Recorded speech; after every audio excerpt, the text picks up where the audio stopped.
को हाथ से लिखी एक चिट्ठी भेजी है। जेएनयू के पूर्व छात्र पर यूएपीए कानून के तहत यह मामला चल रहा है। ये चिट्ठी ममदानी ने 1 जनवरी 2026 को मेयर पद की शपथ लेने के बाद सामने आई है। लेटर में ममदानी ने उमर के लिए एकजुटता और समर्थन जताया है।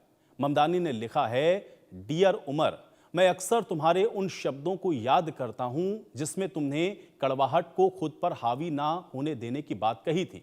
तुम्हारे माता पिता से मिलकर खुशी हुई, हमें तुम्हारी चिंता है।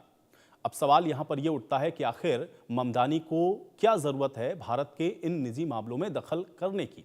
यह भारत की राष्ट्र सुरक्षा से जुड़ा हुआ मामला है। मामला कोर्ट में है और उमर खालिद फिलहाल दिल्ली की तिहाड़ जेल में बंद है। ऐसे में ममदानी की चिट्ठी पर कई सवाल भी उठ रहे हैं।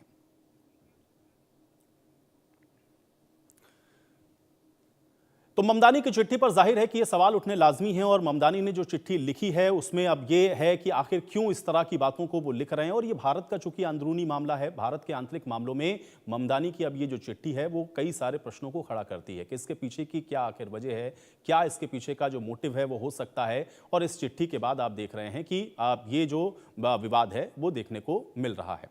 अभी फिलहाल ममदानी तिहाड़ जेल में बंद है और जो चिट्ठी लिखी गई वो समर्थित चिट्ठी है। और भारत के निजी मामले में ममदानी ये दखल क्यों कर रहे हैं, ये अपने आप में कई सारे सवालों को जन्म देता है कि आखिर उमर खालिद से इतना प्रेम ममदानी को क्यों है। तो न्यूयॉर्क के मेयर पद की शपथ लेने के बाद ममदानी की ओर से जो चिट्ठी